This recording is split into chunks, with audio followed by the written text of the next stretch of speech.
8'de sağlık tüm hızıyla devam ediyor. Şimdiki konuğumuz beyin ve sinir cerrahisi uzmanı operatör doktor Feridun Kıbilay. Hoş geldiniz Feridun hocam. Teşekkür ederim. Nasılsınız? Merhaba. İyiyim, sağ olun. Siz nasılsınız? Bizler deyiz. Çok teşekkürler hocam. Feridun hocam hoş geldiniz öncelikle. Merhaba, sağ olun hocam.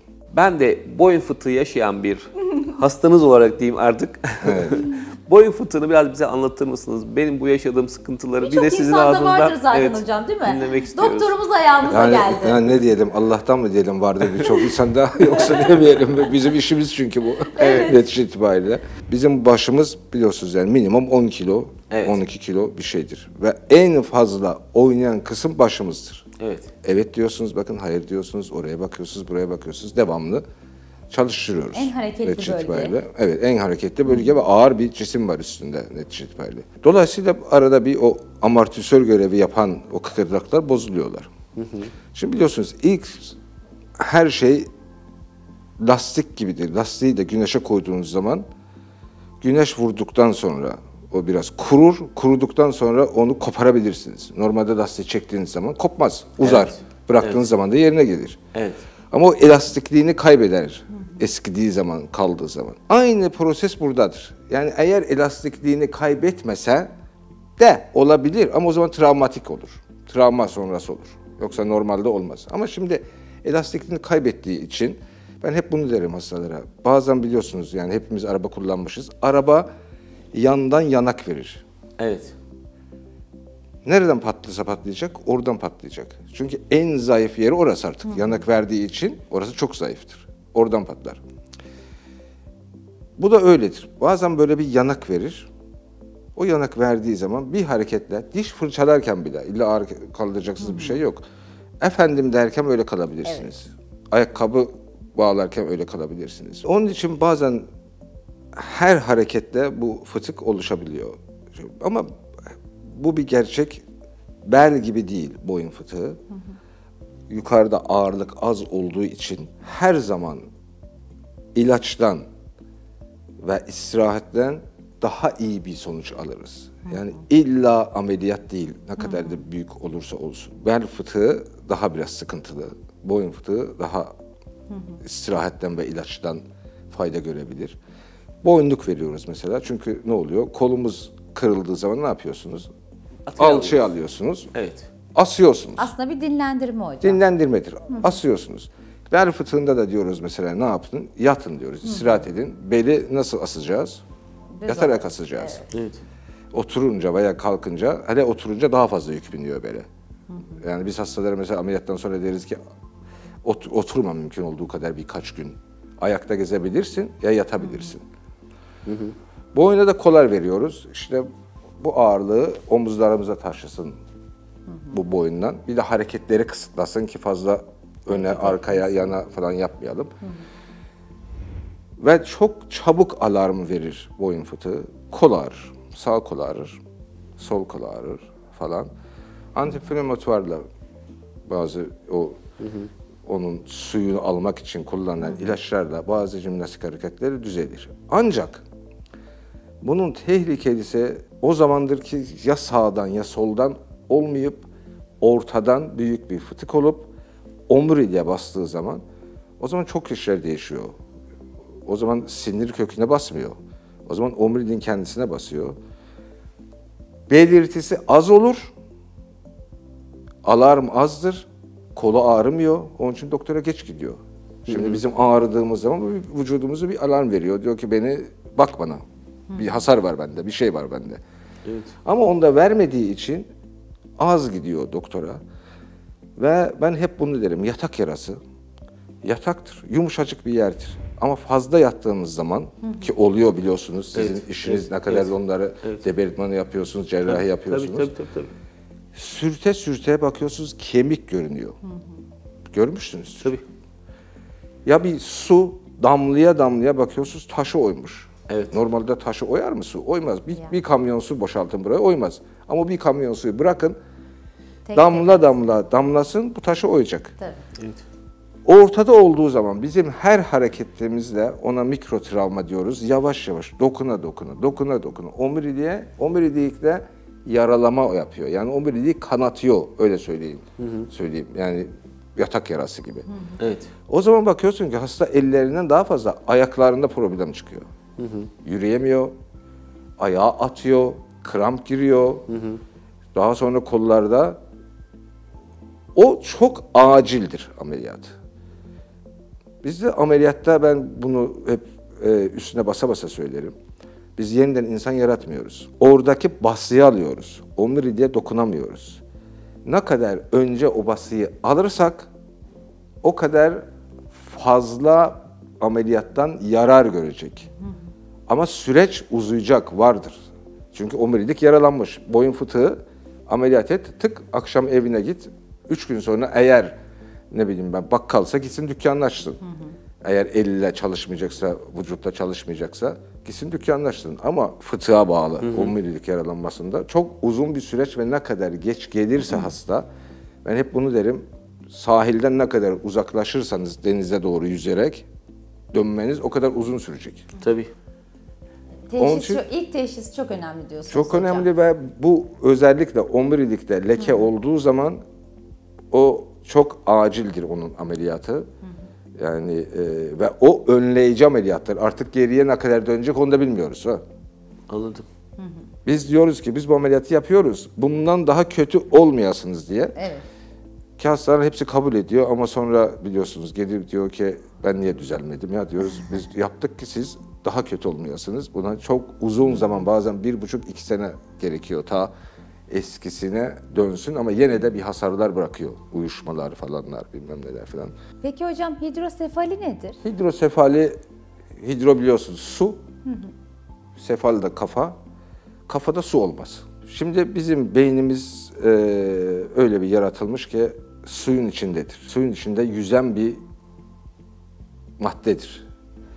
Darbeleri emsin diye suyun içinde ve oradan gıdasını alsın diye, beslensin diye şeyin içinde. Ta bu omuriliğe kadar uzuyor. Şimdi netice itibariyle bu su her gün devir daim yapar. Emilir, üretilir. Emilir, üretilir. Ya fazla üretilirse bir damla 24 saatte, yarım damla, yarım damlanın yarısı kadar. Ya da az emilirse aynı miktarda bir cüz'i sonuç itibariyle yavaş yavaş o su miktarı artıyor. Sonuç böyle ya emilim problem var ya üretim problem var. Esas budur çocuklarda filan görünen şey olarak. Ancak bazen kitleye bağlı olabiliyor. Biliyorsunuz 4 tane bizim havuzcuğumuz var beyinde. Öyle ondan ona akıyor, ondan ona akıyor, ondan ta omuriliğe kadar. Onların birisinde bir tıkanma olursa, yani banyodaki gider gibi düşünün. Sonuç itibariyle su orada birikiyor. Ne üretimde bir problem var ne emilimde problem var. Ama sirkülasyonda problem olduğu için. Ve ameliyat olmazsa ölümcüldür erişkinlerde. Bebekler ölmezler. İstanbul milletvekili beni aradı. Rica etti bir hastaya gidip bakayım dedi. Evde bakarsınız dedi filan. Şoförümü göndereceğim filan. Tabii dedim başkanım gönderin. Gittim. Yoksul bir mahallede baktım. İnanın çocuğun kafası masa kadardı. Gerçekten. Çocuğun ayağa kalkması, yürümesi, oturması mümkün değil. Anne bırakmış ki ölecek. Ölmez. Ölmez. Kafa büyür. Çocuğun yüzü bu kadar. Peki sonra küçülür mü kafa? Hayır. Arkeoloji çok geç almış. Erken dönemde küçülür ama o artık çok geç. Yani o da yaşaması için ameliyat olması lazım. Sonuçta korteks duruyor. Çocuğun zekası kalabilir. Bazı fiziksel şeylerde az olsa o korteks durur. Ama artık o çocuk kafasını taşıyacak şeyde değil. Peki Kafa bunu nasıl su teşhis dolu. etsin hocam anneyle baba? Yani daha küçükken nasıl teşhis edilebilir? Bir kere ki rutin sonuçta yeni doğandır. Çocuk doktoruna gidiyor. Evet. Çocuk doktoru hep kafa Hep ölçerler, çevresini evet. ölçer. Eğer bir Yumuşaklığına şüphelenirse bakarlar yumuşaklığına bakar. Eğer şüphelenirse, eğer bakıyorsunuz 8 ay 9 ay geçti hala bıngıldağı açıksa demek ki bu kafa büyüyor hala.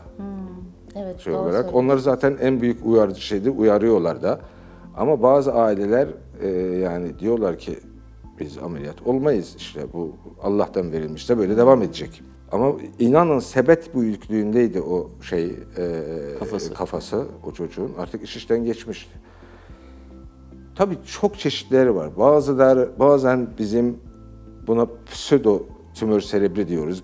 Bir nevi hidrosefalidir.